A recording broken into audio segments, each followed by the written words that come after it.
I'll tell you what, though, I am writing a lot more and I'm loving it because of this workshop that you got me into. So thank you again. Thank you for getting me into the workshop. I appreciate the thanks, but really it was a simple email, and we'd been talking about you joining this, and I had such a great time last year, and you and I have talked about it a little bit.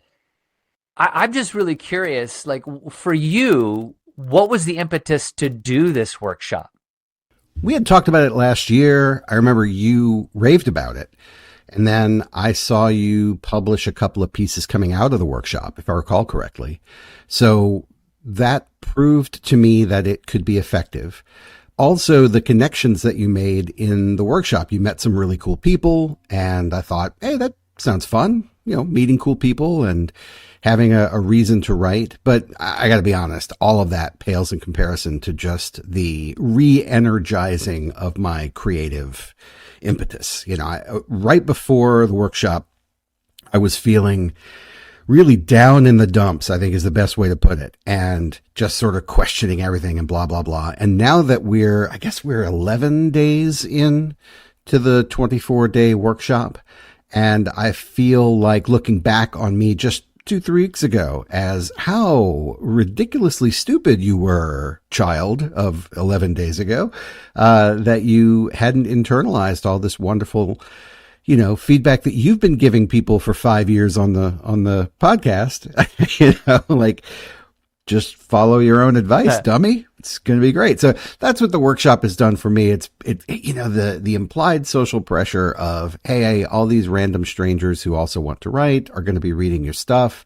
You can't just like slog something together and chuck it out the door and feel good about yourself. So you need to actually put the time in, like do something real. And that kind of fear of being judged really just melts away because you don't have time for it. You need to get something done. And so when I'm working on my stuff, I run into that thing that Eric was talking about in our previous interview, which is, yeah, you're going to have some writer's block, but if you just kind of push through it, because a writer had given him some advice that the first 45 minutes is sort of you just working out, all the other distractions of the day and getting into the piece. And I find actually it's fewer than 45 minutes probably because the, the thing I'm writing is so short, but it usually only takes about 15 minutes to kind of expunge the day. And then now I can find something to write about. And what's so exciting, Tim, is that I have no idea what I'm going to write about when I start. And I always thought, oh man, I got to have a plan, or at least I have to have a concept, and maybe it's something I've kind of worked out a little bit. Like, no, I can just show up and start writing and something interesting will come out of it. So yeah, I don't know if you can tell, but I'm like super pumped. Yeah. Yeah. And for me, this is my second year with the SmokeLong workshop. And so I've really been interested in kind of catching myself in the way that I'm approaching this one as I did last year. Last year, I felt like, it was so new and it was meeting all of these people, like you said, made some great connections and having, yes, that implied social pressure of just getting something up there.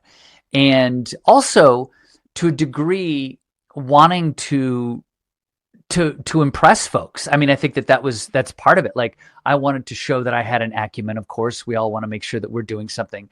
And this year, I'm feeling a little bit less of that pressure to try and show folks what I can do, which ain't much. But I think I'm more comfortable in saying, you know what?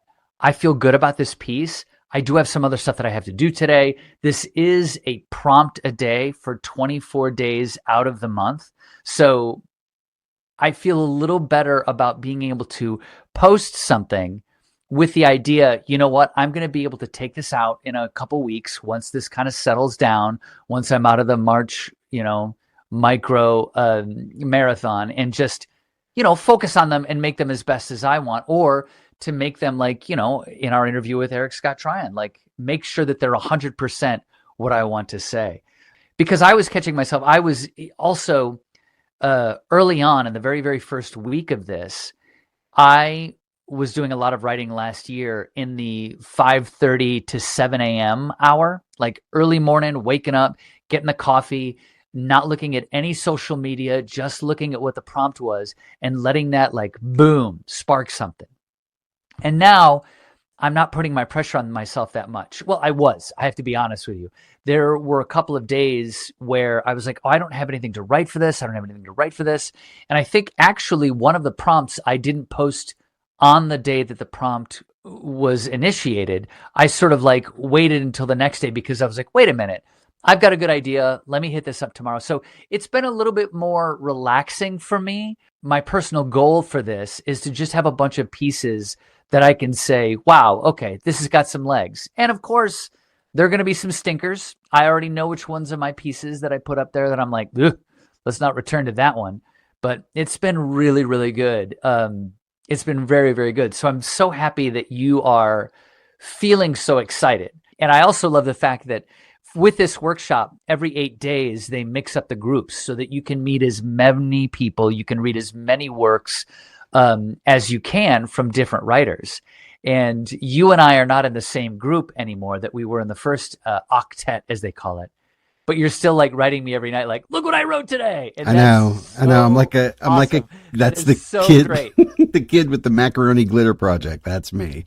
Look what I did. Yeah. Yeah. Because it's just so, different from the way that I've done it before. And it's funny because we give advice on the show. We'll put it in quotes, but we do try to help people with best practices. And so all the different authors who've come on the show and all the different reading that we've done suggest, that having a focused writing time and doing it pretty much every day and punching through the inertia of writer's block, this, that, the other.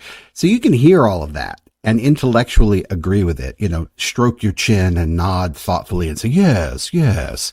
But then until you actually do it and experience the joy of doing it, that's when it really starts to cook in. And so the mistake that I was making really just 3 weeks ago and beyond was that I was still in a bad habit trying to wait for either inspiration or wait until I had the right kind of sensibility to sit down and go, oh, I have something I can work on. Let's work on it now. And if it didn't immediately, open the tap and start flowing with wonderful language, I'll go, oh, well, I guess I didn't have anything after all. I'll try again another time. So like this terrible, terrible process that I used to have in my 20s. So this workshop cures me of that, because the demands are immediate and I want to do something decent. And what's so weird about it, Tim, is I just have no idea what I'm going to write. Like day to day. And so the prompts are really interesting. And I think even after this workshop is over, I would probably continue, not every day, but I would definitely continue doing a prompt maybe once or twice a week, just to kind of keep that muscle strong. But I do like the constraint too. So the first week we were doing 250 word stories. The second week we're now doing 100 word stories. And I think next week it's 400 or whatever. But, having a word count is a really interesting constraint. And it definitely 100 words makes you consider every word needs to count. And so the way that you approach those is different from, say, something that's more open-ended. So I like that. But those aren't the only constraints. We can find other things to do. And we've talked about using AI and using other online tools to provide constraint, to provide prompts. That might be an opportunity once this workshop is over and I'm looking for, I kind of want to work within a framework. Let me go get a random framework and I'll work within it and see if anything cool comes out. And like you said, if it doesn't, you move on. Yeah. For me, one of the other things that I enjoy about the prompts that we're getting, and this is why sometimes when I go online to look for prompts to try and shake something out of the proverbial tree, it's just a prompt. It's like, snowfall. Okay. What I enjoy about the SmokeLong workshop, and I think what I need to do more of outside of it, is again the most basic of all pieces of advice. You've got to read more. And each prompt in this workshop comes with 3 or 4 examples that sort of drive the point home of the prompt that they've given you, the constraint that they've given you. Here's how a couple other authors have written stories like the thing we're talking about today. And I love that. And I think that that is the most important thing about this workshop is, yes, you are getting work out there, but also reading other people's stuff is such a great way to help you analyze your own work. Giving that feedback, having other people give feedback on yours. Because not only was I very excited about the stuff that the material that I wrote, but it's also very helpful to get a better language in giving other people feedback. And that's what I really, really enjoy about it. And you have to read more to engage with all of these other people. You don't want to be somebody that puts work up on SmokeLong or any workshop and then doesn't contribute back. You know what I mean? Hey, here's my piece, everybody. Take a look at it. Take a look at it. Tell me what you think. And then not help them in trying to succeed or trying to reach their own goals with their own pieces. Yeah. So I just really, really, really love that. And it's something that I'm happy to have, and it's just helping me read more because, I just love when I read a piece and go, oh, that's how I could have done that, It's very, very helpful. Very, very helpful. Yeah, there's a few things we could probably talk about, like the etiquette at the workshop, like how do you provide feedback in a way that is useful or relevant? And I think some of that is political, so I kind of don't want to step into that as much.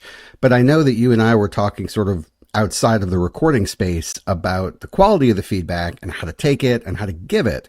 So that might actually be something that we could venture into right now. I know we've done at least two different episodes about giving and receiving feedback. So we have a methodology, but you've been rethinking that, and applying it. And I'm really curious to see, what kind of feedback you're getting, what kind of feedback you're giving, and how that works. So, I might have said this in one of the other two times we've talked about giving feedback, but I just remember when I used to work at a coffee shop, I used to be the GM of a coffee shop in Manhattan. And I am a huge coffee drinker, but I am not a coffee aficionado. So in other words, if you give me black coffee, first off, I'm going to be like, ew, gross. Where's all the sugar? There are folks that really enjoy coffee that are like, oh, I can taste this, that, and the third, almost like a sommelier with wine.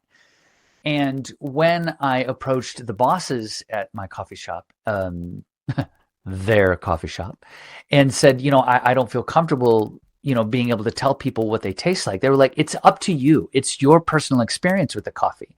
There's no right answer. If you are a huge metalhead and you want to describe the taste of the coffee via various bands, like, well, this band's a little more Sepultura and this band's a little, whatever works for you is what you need to do. So when it comes to my own feedback, I find that I'm not someone that spends a lot of time giving feedback, and that could be out of a little bit of an insecurity that I'm getting it wrong, because you also don't want to read somebody's piece and be like, I really don't understand how this is about Mars and space and the space race. And they're like, I wrote a piece about my cat. What are you talking about? I try to encourage folks with what they've done, because you never know where they're coming from and you never know what's going on in their lives. And this is a huge risk for people to put their work out there for 10, 12, 15, for zillions of people to read, especially because, when you get something published in a literary magazine, there's a little bit of a validation. Okay, this was good enough that the people who run this lit mag think that this piece it should be read by folks. That's great. Wonderful. But when you're writing sloppy, messy first drafts that you just whipped out in 15 minutes before you had to go to work or before you had to shovel the driveway, they are works in progress, and it takes a tremendous amount of courage. So giving them a little bit of like, hey man, this is great. This is a wonderful first draft. This is going really good. I like to do a little bit of that. And then I kind of try and get better at, this is one of the things that I'm changing, is trying to listen more as to what the person is asking. So whenever folks in this workshop put up a piece, they might say, hey, I'm having trouble with a title, or I don't know if the ending lands, or I'm looking for help in this section. That's the kind of stuff that I really try to pay attention to more in order to try and give my, little 2 cents as to what they might make better. Yeah. So listening for what the person is looking for, that is to me paramount. Instead of coming in there, throwing elbows, being like, your piece needs this when they didn't ask it, Does that Yeah. make sense? No, no, definitely. There's actually a few things that I jotted down that I wanted us to go through. Of course, I have my top three list. You got to have your top three list, Art. Come on, man. So I've got three different things I want you to consider, but we'll get to those in a minute because really when you start thinking about feedback, the first thing that I would ask is who's it for? And that's a real question because at times, certainly as a younger, less experienced person who is more filled with their own self-importance, their own ego, my feedback was to demonstrate how knowledgeable I was and how amazing I was. And I think that's why people did not respond well to it frequently enough that I noticed. And, good on them because it's not really what I do now. 30 years later, the feedback is really for the receiver rather than the giver. And so what about you, Tim? I mean, when you're giving feedback, are you primarily trying to accomplish something in particular? Are you trying to demonstrate something about yourself? Like, who's the feedback for? I think for a long time when I was younger, and this was in any relationship, whether it was with friends or with partners or whatever, I was so insecure that I thought I needed to show them that I was a smart person, that I knew what I was doing, much like you were just kind of talking about. Same. And I think there's a great example. I love this example, watching The Bear and having folks behind the restaurant sort of, sometimes they're behind the restaurant and they'll talk through their problems. And I think one of the episodes, it was Carmi who actually heard someone's problems and just went, heard. Because for a long time, if someone's going through a struggle, you want to swoop in with the answer for them.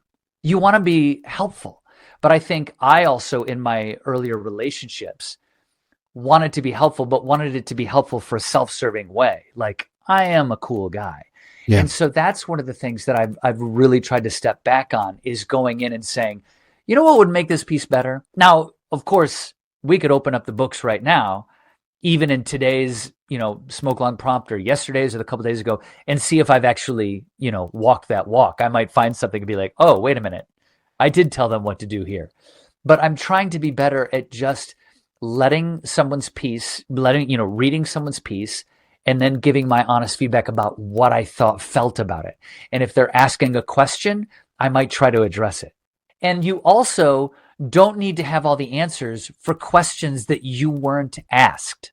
Yeah. Good point.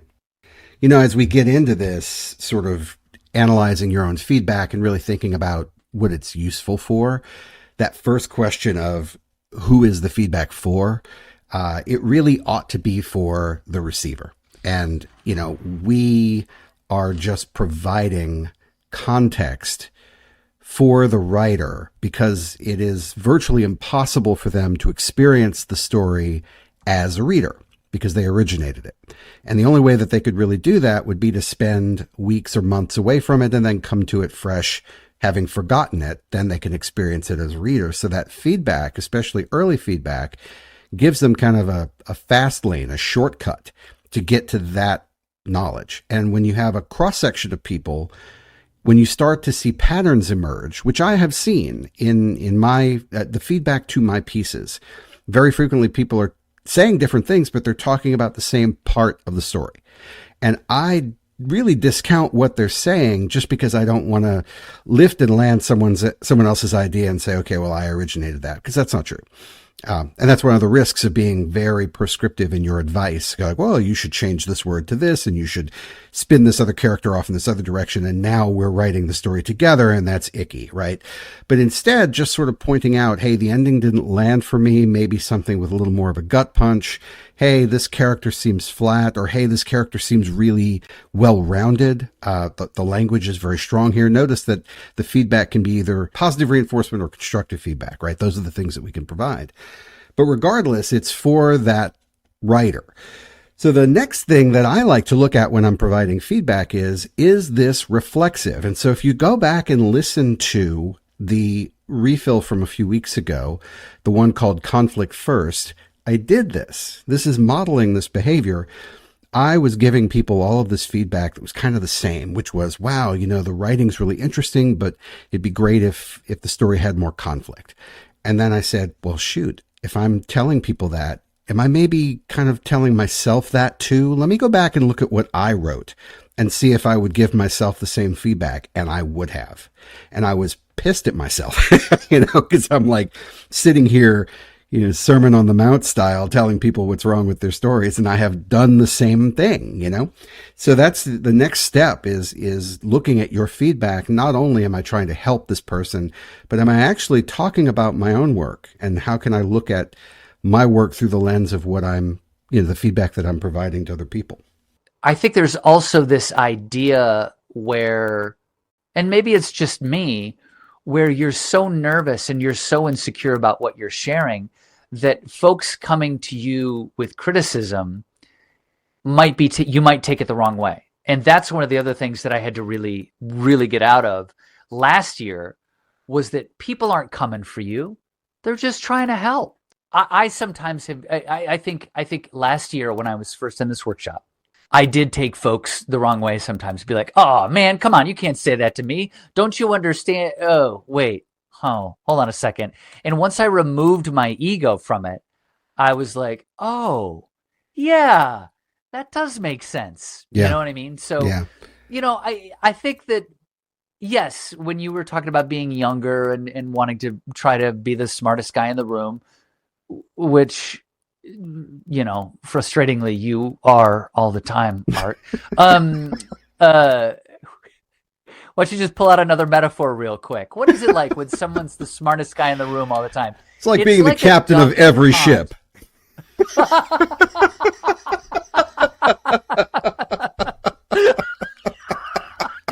You know what? I got to be honest with you. If Emily Rinkema was right here with us, she would say captain of every ship. That's I'm going to write that down. Yeah, that's right. That's her new story prompt. She'd have something published in Granta or something like that. Yeah. Well, good for her. We, friend of the show. We love her dearly. So yeah. No, but for real, what you were getting at is exactly what I was hoping we would talk about with the third piece, which is what are the results? Like, what are you trying to accomplish with the feedback? And I've always thought, okay, like, let's go back 30 years. I have a much larger ego. I have much less deserved reason to be this demonstrative. But like, okay, let's say that I express to someone exactly what's wrong with their story and I give them the exact methodology to fix it. Does that make me a better writer? No. Does that help me in any way? It might help them to craft a story in my sensibility, but like, does that help them be a better writer? Probably not, honestly. I mean, it seems like writers have to sort of discover these things on their own and rediscover as we're learning, until it finally cooks in. So like, what is the point of feedback from the point of view of the giver of the feedback? I think coming at it the way that you approach it, Tim, which is with an attitude of being helpful, trying to just, give that author a little bit of something to think about so that when they go back to it, they can make it a little better, just kind of nudging continuous improvement. And also, helping them to see maybe where things could be different the next time they try it to make it a little better, instead of pointing out flaws or providing direct suggestions or rewriting whole sections of their story or whatever. Like, I've seen all of these things happen. I've seen that in workshops where people come in redlining a text and hand it back to the author. Here, I fixed your story. And I'm like, oh my God, it's horrible. Yeah, oh my gosh.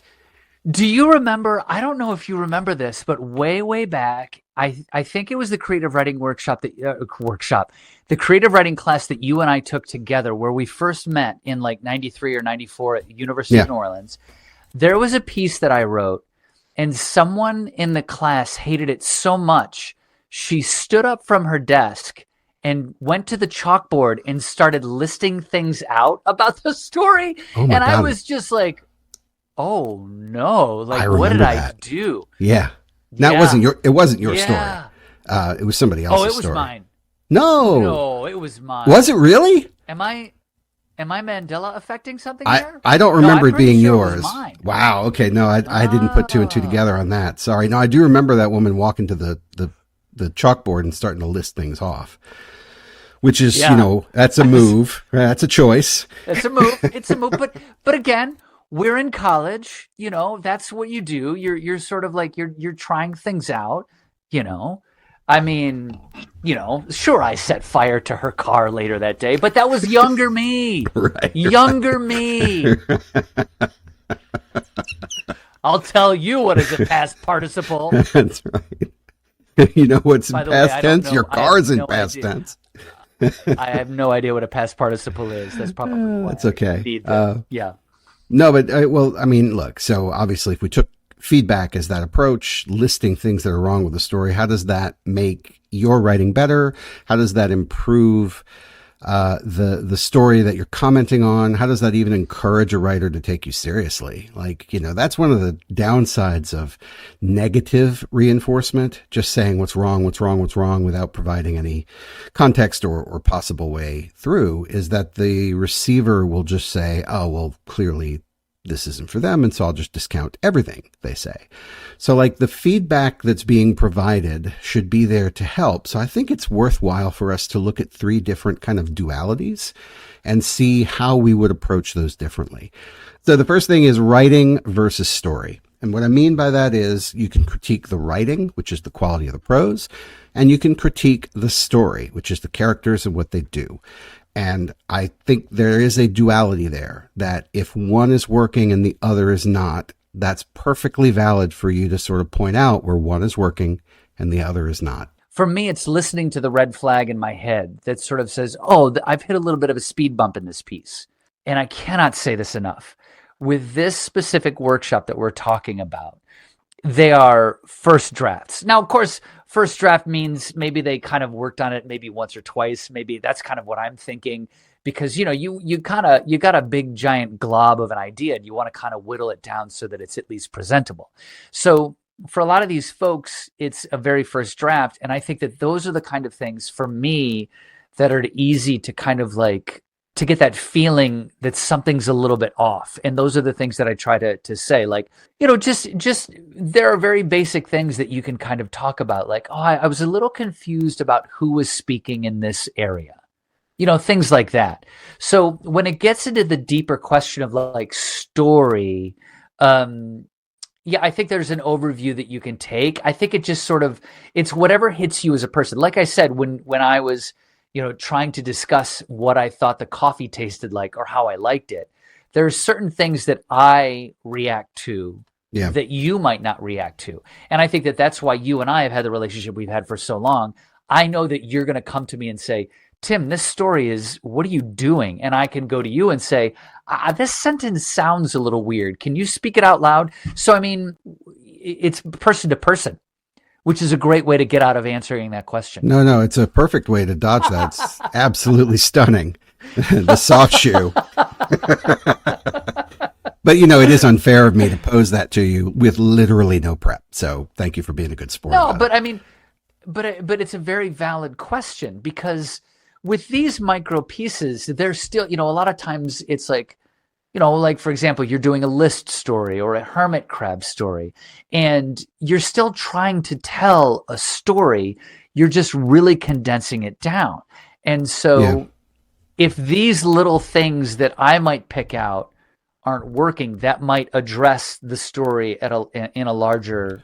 Let me give you an example. Right. A lot of people tend to comment on writing and story when they're responding to my work. They'll reply to those as a duality. Okay. And so what they'll say is very often, wow, the writing is really strong. These images were really evocative. I really enjoyed reading this piece. The story, like they'll get into what is happening, what the characters' motivations are, and they'll express, some opportunities, to punch up the story. Great example. One of the more recent ones in the workshop I did, the prompt had something to do with breathlessness. The idea was a 100-word story that just feels like an explosion of, breath, and like, boom, it's done. Yeah. And so I took that to mean that it's kind of like when you look at a still life portrait on a wall and you sort of take in the picture because it's all happening at once, but you're experiencing it in different part, like your eye is drawn to different things. And so when you look at a painting, you don't take it all in at once. You sort of see the eyes on the characters, and then you go to the darker spots, and you go here, you know, the brightness of this is going to draw your attention. So I thought of my piece that way. And it was this transaction at a garage sale. And so people replied with, wow, the writing's really strong, but like, what's happening? And it wasn't even bad. You know, they weren't saying what's happening is stupid, you should change it. No, they were like, you know, I think you could probably do more in that area. And I agree with them. And stepping back, I said, yeah, gosh, you know, I took the prompt a little too literally there. I think, you know, I was trying to basically make a still life portrait in 100 words, and I accomplished that, but that wasn't really what the reader wants. So anyway, it was a very interesting set of feedback to acquire. And that's what I mean, the difference between the writing and the story. Yes. I have a couple things that have all collided in my head at the same time. Number one, that piece, and I read that, you sent that to me, and it was very well written. But here's the thing about that. You know, there are going to be people that you're going to meet in workshops in life, people who are writing things that aren't your jam. And I don't mean that in a negative light. It's just stuff that you don't read as much as you may read. Like, I love science fiction. I love Star Trek. You know what I mean? But, you know, I haven't seen the Orville yet, and everybody says that I should watch the Orville. It's just that I saw a little bit of it, and it really wasn't for me. So the thing about that piece is that, yes, the writing was good, and for some folks, including myself, when I gave you my initial thoughts on it, was that this wasn't, you know, there could be more to the story part of it. That doesn't mean that it's not a piece that couldn't get published somewhere. There are spaces. That's the other thing about this.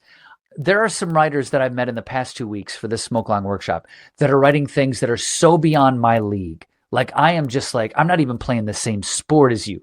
You are on another level. They are brilliant. I hate them. No, I'm just kidding. I'm just very like, they're so beautiful. The writing is so incredible that I'm like, I couldn't write this if you gave me 4 different editions of a thesaurus and like 14 days. You know what I mean? Magazines, there are different magazines for everyone. And so if it's something like that is more of a sort of scene, it's just a very tricky line, you know? And I did say to you, well, is there something going on here? Because I know you as a writer. And because of some of the stuff that we're doing here in the SmokeLong workshop, we're trying to tell these sort of like concise stories. But that's not to say that that piece, or a piece that you are writing that is so different and breaks all the boundaries and might not have a conflict and might not have a resolution, won't find a place if that's what you want to write. It's like, I don't want to try and tell somebody something about their piece if what I'm thinking the piece is about is not what they're writing. That can get me a little bit too hamstrung, you know, if that makes sense. Yeah, for sure. Regardless, that story did not have enough conflict. I mean, you always come back to conflict first, which again, I did a refill on a few weeks ago. And it's the kind of thing that, you know, I purposely didn't have a conflict because my goal was to do a still life painting in 100 words. But on reflection, hearing people say, gosh, there's not, you know, enough meat on the bone here is really what people were saying. And I took a step back and I said, yep, that's true. There isn't. So I'm like, all right, well, what could happen that would put the transaction in doubt? Because essentially it's 100 words. It's a guy buying a vase off of a table. So what could complicate that? And then now you've got story. So that's the difference between writing and story. And I find that those tend to kind of go together. So if you out there in the world are looking for ways to critique the work of people who have been kind enough to share their work with you, and if you want to return that kindness by giving them something useful, think about the duality of the quality of their writing versus the kind of story that they're telling. Because I've also seen the reverse, where the writing's not really great, but the characters are interesting and the action's compelling. There's tons of novels that fit this bill, you know, like the hardboiled detective novels from way back, and a lot of like mass market pulp fiction that is really good plot, like really engaging action thriller type stuff. Usually the writing isn't that wonderful. Yeah. But it doesn't matter because people are reading it for the story. So no critique there. Yeah. But yeah, I mean, those things tend to be kind of connected. So let's move on to our second duality, idea versus execution. So what is it that the author is trying to accomplish? They had a concept or an idea that's really cool and they wanted to run with it. And then did they or did they not pull it off? And that is another duality that I think is really good for us to talk about. So Tim, you've had probably stories that have had this duality, or people who've provided you feedback within this space, idea versus execution. With this being a sort of workshop where folks are just sharing very, very rough early drafts, I think capturing an idea is the first thing, you know? Again, it's work. Every day you're writing something to post. Every day you're trying to meet that requirement. And there are days when the idea is you're just not feeling it. I've had a couple of those this week. And then once that idea gets there, it's all about the execution. It is about executing it. And if you can execute it in a way that you want your idea to be presented, yeah, you won. This is great. That's fantastic. I think that a lot of times when I'm reading other folks' comments on my work and other works, I think that sometimes the most helpful thing that I can hear is like, oh, I see where you're going with this. And there are folks that do feedback where, and I really, really admire this, where they will give you a little bit of like, this is how I read the story. They're not saying that literally, but like, hey, as I understand it, this person is doing this, this, and this, and the conclusion has this. And those are very, very helpful because as a writer, you're like, oh, at least this message is getting through. At least I'm getting that down. Or if someone is like, I'm getting a little bit caught on this subject because it makes me think that you're actually talking about the mother and not the cinnamon roll. And so those are the kind of things where, the feedback is very, very, very helpful. So I think, it's very gratifying when you catch on to an idea that excites you. That won't be every day. Of course it won't be every day. But when I'm sort of sitting down with the prompt of the day and I'm reading through the example pieces that they've presented, catching the idea is huge. And then, of course, trying to execute that's the problem. I had an idea. Actually, it was maybe 2 days ago, maybe a day ago. I'm not sure. Have a really, really great idea. And I was trying to fit it into 100 words. And I decided it was getting late enough in the day. I was like, you know what? I like what this piece is, but I've got to move on to something else. And I think that that's almost as important when to call it for now, because you're trying to post a piece that people can critique. And so if you've got the idea, wonderful. If you've executed it, or if you know how you want to execute it, or if you don't feel it's being executed well enough, that's a great time to upload it so that other people, I've done that many times where I'm like, maybe I should post this as it is and see what other people are saying about it and then letting it fly. Yeah. The idea is kind of prepackaged for us in the workshop context because we're all working from the same prompt. And so we kind of have an idea of what the person is trying to hit. But within that, of course, there's a lot of variability. I had this one writer in one of the groups. I think it's in the current group I have. So I don't think you read this, Tim.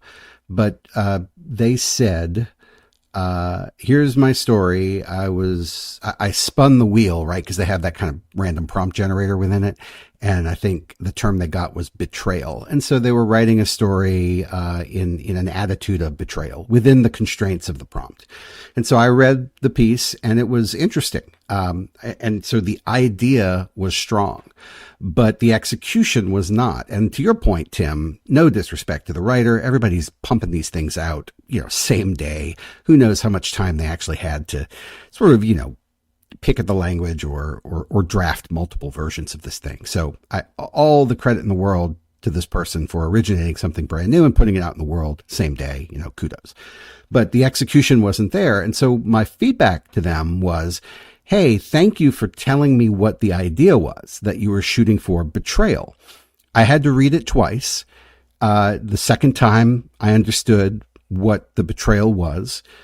But if I were coming to this cold, not in the workshop and without the context of betrayal, it wouldn't have landed for me. And so that was my feedback. And I also gave them some credit on the quality of their language because their writing was strong. And that was my feedback. So one positive thing, your writing is really good, but the story, I'm not really feeling it. And then the other piece was, hey, thank you for cluing me in on what your idea is, but the execution, not really feeling it. So I think that's a perfectly valid, at least I hope it is, but I think that's a perfectly valid way to provide feedback that is useful. It's actionable. I'm not telling them what to do because that's not my place.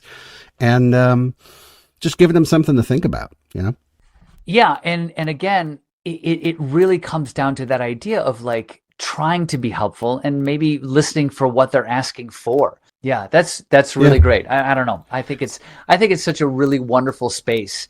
And once I settled into it, I'm glad that I have the year under my belt so that I don't feel as worried about like, I need to have something that is going to knock people's socks off and get me all the awards and the accolades. Yeah. I need the piece that's going to make me the captain of all the ships. I just want to have, I'm very happy that I had that last year so that this year I can be more like, you know what? It's going to happen. It's going to happen. Now, that is a daily thing. I'm not saying, oh, it's going to happen in waiting a couple days to write a prompt from 4 days previous. But, I know that I feel a lot more confident that I'm going to wake up. I'm still excited when I wake up in the morning and go get my cup of coffee. And I'm like, all right, I know I'm not supposed to look at a screen for the first 30 minutes, but I'm going to drink some water and drink some coffee and see what the prompt is. That's it. You know it. Yeah, I'm still, I'll be honest with you. I'm still in a position where maybe you were in your first year where I feel like I have to continually one up myself and I've got to prove to people that I belong, that it's worth their time to read. So maybe I'll get to where you are later, but yeah, I'm still very much caught up in that whole, oh my God, it's got to be good.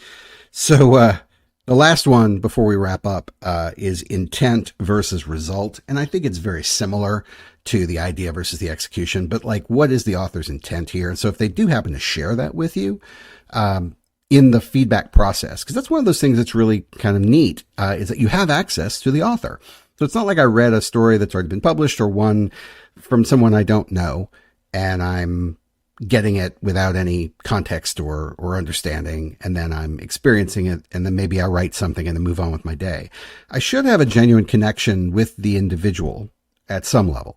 And so I have to respect that connection when I'm providing feedback. So I think if anyone out there is going into the feedback space thinking of it as extracting a pound of flesh or getting revenge or trying to dominate the person that you're giving the feedback to, save us all the trouble.